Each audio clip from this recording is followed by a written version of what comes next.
이종준 레디일렉 심사역을 모셨는데 내년도 벤처 투자 쪽의 전망에 대해서 간략하게 이제 설명을 좀 해주신다고 나오셨죠? 네, 네. 설명을 좀 해드리려고 하는데 여기서 네. 말하는 벤처 투자라는 거는 네.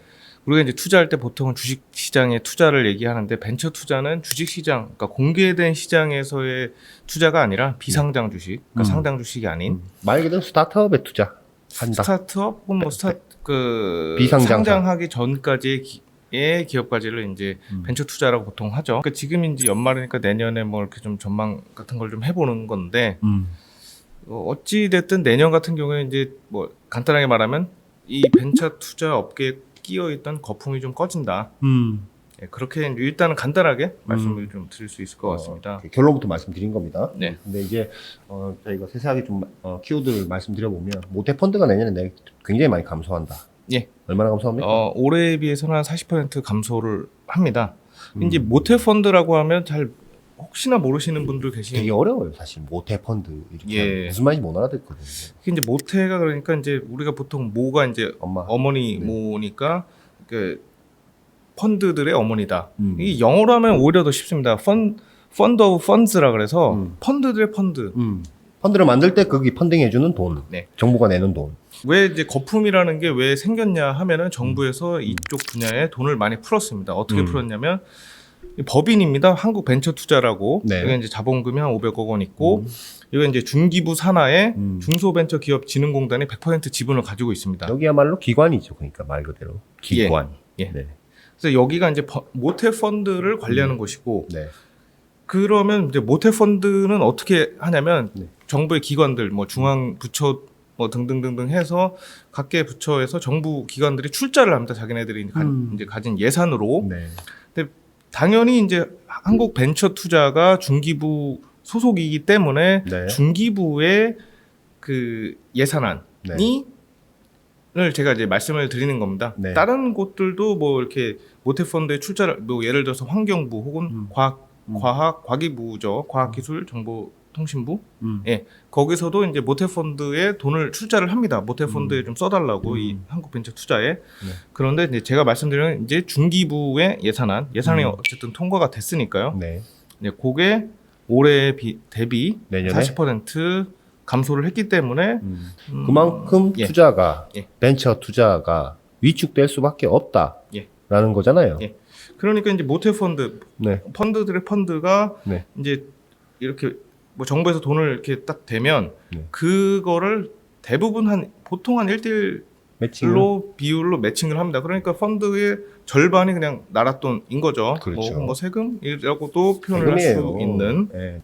저도 이 구조를 조금 계속 이제 스터디를 같이 이제 하다 보니까 스타트업들이 투자를 받아서 뭐 요즘 그런 분들은 거의 없는 것 같은데 투자 받으면 그 마치 자기 돈인 것처럼 예전에는 2000년대 초반에 닷컴 버블 하고 이럴 때 뭐 서울 강남에 룸사롱에 뭐 룸이 없었다는 거 아닙니까? 그 돈 갖고 쓰고 한다고. 근데 스타트업들 자금 투자 받는 거 많은 부분이 우리의 세금이다. 그죠? 예, 그렇게 볼 수 있습니다. 그리고 그렇기 때문에 이제 거품이 낀 거고. 네. 그런데 그러면 이걸 어떻게 볼 거냐? 정부에서 예산, 특히 이제 중기부에서 출자하는 모태펀드 예산이 깎였는데 네. 일단은 근데 요게 지난 5년간의 추이를 보면 왜 거품이 꼈고 네. 뭐 했는지를 볼 수 있을 텐데 네. 그리고 이 감소 추세는 맞습니다. 계속 줄어들고 있다라는 거예요. 예. 네. 그러니까 내년이 한 3천억 원 초반입니다. 올해 얼마였어요? 올해가 한 5,200억 원, 5천억 원 초반이었고 네. 작년 같은 경우는 이제 1조가 넘었고 1조 700억 원 네. 그리고 그 재작년 같은 경우도 1조. 근데 그 2019년이죠. 제가 네. 2019년은 2,900억. 그러니까 2,900억이었다가 네. 갑자기 1조로 뛴 거고 2019년 2,900억 전에는 뭐 4,500억, 그 전에는 8,300억 뭐 이렇게 됐었는데 어쨌든 감소 추세가 맞고. 2017년 8,300억 원이었는데 2018년 4,500억, 2019년 2,900억이었다가 떨어졌다가 갑자기 1조 원대로 확 올라갔다. 예. 근데 이제 내년은 3,000억까지 떨어진다라는 건다. 이게 이제 중기부 예산을 말씀드리는 겁니다. 다른 다른 곳들도 있습니다. 모텔 펀드라는 게 이제 다른 곳들도 있는데 중기부가 가장 크다면서요, 어쨌든. 예, 가장 크고 또 상징성도 있기 때문에 잣대로 볼 수 있다. 예, 그리고 다른 데도 다 깎였습니다. 요런 다 깎였다. 예, 예. 이거 어떻게 봐야 되는 겁니까, 그러면? 요거를 그러니까 정부 정책, 네. 특히나 예산 감액 같은 경우에는 뭐 비판하면 사실은 상당히 편한 스탠스인데, 근데 이제 뭐 그거는 이제 뭐 그것대로 이제 그렇게 생각을 할 수 있지만 좀 정부 정책을 이해하는 방향으로 좀 생각을 해보면 네. 일단 요거 깎였다고 해서 우리 초기 스타트업 활성화에 영향이 있냐 없냐 없습니다. 초기 왜 스타트업에 그렇죠? 대해서는 네. 이 분야는 뭐 이제 우리가 이제 대표적으로 팁스 네. 이제 팁스는 우리가 이제 자세한 거는 채널에 네. 주관 기관인 한국 엔젤 투자협회 회장. 투자협회 네. 회장께서 나오셔서 이제 말씀을 길게 하셨으니까 고 회장님. 예. 네. 그거 보시면은 아마 이제 아실 텐데 요 팁스 예산은 증액이 됐습니다. 아, 그건 올라갔어요? 예. 어. 뭐 증액이 됐기 때문에 그리고 전반적으로 창업 지원에 대해서는 크게 예산이 뭐 깎이거나 그러지 않기 때문에 말하자면 투자업계에 낀 거품을 좀 걷어내겠다라는 의미로 받아들여야 되는 겁니까? 네, 그렇습니다. 그래서 네. 거품이 꺼질 텐데 그러니까 그럼 이 거품이 꺼졌을 때 어디에 타격이 있냐? 뭐 이제 몇 년 동안 이제 거품이 껴 있으니까 돈이 잘 돌았으니까 거품이 이제 많았죠. 예, 이거는 뭐 다들 인정하는 겁니다. 그래서 뭐 어떤 기업들 같은 경우에는 이제 IPO 전에 수백억 원 혹은 네. 뭐 진짜 많게는 1,000억 원 이상씩 이제 투자를 받은 기업들이 있습니다. 근데 요런 기업들, 그러니까 IPO 전 단계의 기업들은 이 거품이 꺼졌을 때는 타격이 있을 것이다. 상장할 때 전에 투자받았던 밸류보다 오히려 더 낮게 상장할 수도 있다. 최악의 경우에는. 예. 라는 거죠. 그게 그리고 당연히 우리가 이제 해를 이렇게 뭐 해라는 건 이제 어떤 시점이긴 한데 흐름은 이제 그렇다고 뭐 올해 뭐 이렇게 됐다 갑자기 바뀌는 건 아니지 않습니까? 네. 그래서 올해 하반기에도 그런 흐름은 계속 있었죠. 그러니까 상장 전에 예를 들어서 뭐 한 3천억, 4천억 밸류 프리 IPO 때 상장하기 전에 밸류 받았던 회사들이 지금 상장하려고 오니까 그 밸류가 안 나온다라는 게 문제인 거 아닙니까? 그렇습니다. 올해, 내년에 아마 그런 회사들이 꽤 나올 거라고 저는 이제 보거든요. 뭐 나오면 예. 특히 뭐 상장까지 가는 내년에 그 라운드까지 갈 수 있을지 모르겠지만 지금 AI 반도체 하는 반도체 업체들 중에도 예. 제가 볼 땐 거품이 꽤 있다고 생각하거든요. 특히 이제 말씀하셨던 것처럼 이쪽 분야가 네. 앞서 말씀드린 뭐 수백억 원 혹은 뭐 1,000억 원 때까지도 투자를 많이 받았기 때문에 네. 이게 아마 IPO 허들을 넘냐 안 넘냐가 주요 포인트가 될 것 같습니다. 그런데 IPO를 넘으려면 이 IPO도 그러니까 말씀하셨던 그 기업 밸류가 이렇게 올라가는데 지금 현재 주식시장 자체도 별로 많이 떨어져 있죠. 예, 안 네. 좋기 때문에 네. 기존의 IPO까지 가기 전까지의 기업 가치가 쭉 올라간 이유는 당시의 주식시장도 꽤 화랑이었기 때문에 자 봐라 실제 상장된 기업들의 가치가 이 정도다. 그러니까 시가총액이 이 정도다. 라고 해서 이렇게 쭉 올라갔는데 그게 주식시장에서부터 떨어지기 시작하면 지금 꽤 기업 가치가 올라가 있고 그런 기업들이 IPO로 가는 데는 어려울 수도 있지 않을까. 예. 우리가 횟집에 가면 좋은 생선 같은 경우는 가격표가 없죠. 시가라고 시가라고, 적혀 있잖아요. 그게 이제 시중에서 거래되는 가격인데 뭐 상장 전에야 뭐 투자 기관이라고 하는 게 맞습니까? VC나 뭐 이런 쪽을 뭐 투자 ETF, 기관이라고 투자 하죠. 업체들이라고 해야 되는 게 맞는 거 아닌가? 뭐 업체도 한국 그렇게 표현할 수 있죠. 벤처 투자 같은 거는 뭐 정부 기관의 뭐 법인이니까 뭐 기관이라고 해도 돼도 일반적인 그 PF나 VC 같은 경우는 뭐 시가 자기들끼리 투자해 놓으면 그게 이제 시가가 되는 건데 실제로 진짜 시장에 나와서 시가가 정말 어떻게 될지는 지금 같으면 뭐 떨어질 수밖에 없는 상황인 거고 그래서 이제 어렵다는 건데 오히려 네. 투자하는 쪽에서 봤을 때는 좀 좋은 환경이 펼쳐지고 있는 것 아닌가라는 생각도 좀 드는데요. 맞습니다. 그 말씀하셨던 것처럼 기업 가치라는 게 뭐 결국엔 사는 사람 마음입니다. 그러니까요. 본질적으로는. 네. 그래서 여러 가지 참고 사항이 있었던 거고. 네. 근데 어쨌든 앞서 말씀드린 이유들 뭐 주식시장 자체도 좀 이렇게 떨어지고 그리고 거품도 꺼져 가니까 기업 가치가 어쨌든 내려갈 수밖에 없고 그러면 좀 더 오히려 투자하기는 좋은 환경인 거고 기존에 너무 비쌌어요, 사실. 밸류가. 너무 비쌌다라기보다는 과도하게 거품이 껴있어갖고 제가 생각할 때는 저 벤처기업 밸류가 과연 저 정도가 될 것인가라고 전혀 아닌 것 같은데도 그 밸류로 투자가 들어가니까 그 이하로는 또 안 받게 되고 계속 이상으로 가고.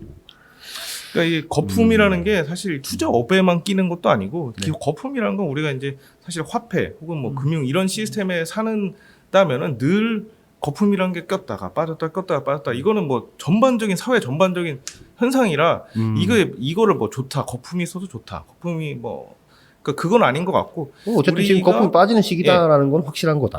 우리나라 이제 최고 재벌의 총수가 2019년 1월에 한 얘기가 있는데 당시 이제 뭐 청와대에서 전임 대통령이죠 앞에서 한 얘기가 당시 이제 대통령이 반도체 경기가 안 좋다는데 요즘 어떻습니까? 뭐 이런 식의 이제 물어보니까 이제 이재용 회장이 좋지는 않지만 이제부터 진짜 실력이 나올 것입니다. 뭐 이런 식으로. 진짜 실력이 이제 4분기부터 나오고 있죠. 메모리 쪽에서는. 그쵸. 마이크론 이미 적자에 났고. 예. 말씀하셨던 대로 그 시기는 이제 올해 하반기에 왔죠. 2019년 1월이었는데 그럼 2년, 3년 전인데 그때 왜 반도체 경기가 안 좋았는데 라는 얘기를 했을까요? 그때 좋았는데. 몰라요. 아무튼 그때 대통령이 한 거니까 어려울 때 진짜 실력이 나올 것이다 라고 말씀하셨고. 그래서 투자도 마찬가지라고 저는 생각을 하는 게 진짜 실력이 나올 거라고 보는 게 일단은 기업 관점에서는 이제 IPO로 이제 시장에서 IPO로 아직 안 올라갔는데 투자받은 돈으로 열심히 기술 개발, 뭐 시장에서 이제 팔리는 기술이 나와야 되는 거죠. 기술 개발이라는 게 기업이라는 거는 그래야 돈을 벌어서 그래야 기업이 이제 존속이 되니까요. 그런 자생력을 갖추지 못한 기업들은 당연히 힘들어지고 실력 갖춘 곳은 뭐 IPO까지는 가는데 거품이 어쨌든 꺼졌으니까 조금 더 낮은 밸류로 가겠죠. 뭐 그거는 어쩔 수 없이. 그건 상황이니까. 근데 어쨌든 거품이 꼈을 때의 그런 걸 보고 뭐 좀 뭐 안 좋다라고도 생각을 할 수도 있지만 거품이 꺼졌을 때는 어쨌든 뭐 겸손하게 좀 더 보는 게 좋지 않을까. 그런 면에서 보면 운칠기삼이라고 얘기하는 것도 어느 정도 맞는 얘기인가 아닌가 싶기도 하고 말이죠. 뭐 그렇습니다. 그리고 투자사 관점에서도 투자사도 이제 진짜 실력이 아마 또 필요하고 뭐 진짜 실력 나올 것 같은데 당연히 펀드 결성이 또 어려워집니다. 펀드 결성이라는 게 어쨌든 모태 펀드에서도 반 주는데 반은 민간에서 끌어와야 되는데 보통 뭐 이렇게 큰 규모 펀드 같은 경우에는 이제 큰 규모로 끌어오게 되는데 이게 금리랑도 당연히 연동이 돼서 펀드 결성도 어려워지고 그리고 이제 예전에는 뭐 투자를 했는데 기업 가치가 막 갑자기 막 큰 폭으로 오르고 다른 곳에서도 펀드 소진해야 되니까 이제 막 사주고 이런 이제 아주 거품 환경에서는 좋았는데 이제는 이제 진짜 이 거품이 꺼지게 되면 이제 근데 진짜 실력을 이제 갖춘 곳은 오히려 이제 지금이 기회라고 생각을 해서 예전에 말씀하셨던 것처럼 괜찮은 기업이나 안 괜찮은 기업이나 모두 이제 기업 가치가 이제 당연히 올라가 있으니까 괜찮아도 못 샀는데 그렇죠. 지금은 둘 다 이제 당연히 다 꺼지니까 괜찮은 기업은 옥석을 가릴 수 있는 그 실력을 가지고 있는 곳은 괜찮은 기업 딱 보면 괜찮은 가격에 딱 살 수가 있는 거죠.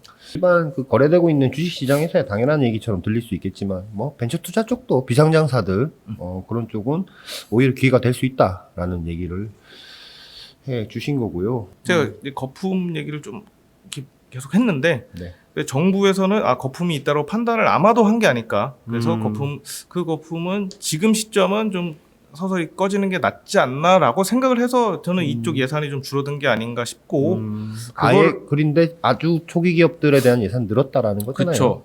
그렇기 때문에 이걸 가지고 뭐 스타트업 뭐 활성화에 차질을 빚는다. 저는 그 주장에 좀 동의하기는 어렵고요. 그러니까 뭐 이게 줄여는 걸 제가 옹호하자는 것도 아니고 늘리는 걸 옹호하자는 게 아니고 아니 그렇다고 이제 뭐 계속 뭐 늘릴 수는 없잖아요. 이제 거품도 꼈는데 그래서 거품에 대해서 이제 가치 판단을 하기보다는 이제 어쨌든 현상인 거고 우리 같은 이런 시스템에 살 때는 늘 생기는 거죠. 거품이 지금 이제 집값도 마찬가지로 거품이 꼈다가 빠지는 거고. 그래서 거품이 생길 때 잘 올라타면서 실력을 좀 기르다가 거품 꺼질 때는 이제 진짜 실력을 드러내는 게 좀 현명한 대처가 아닐까 싶습니다. 투자하시는 분들도 마찬가지겠고요. 잠깐만 쉬다 오겠습니다.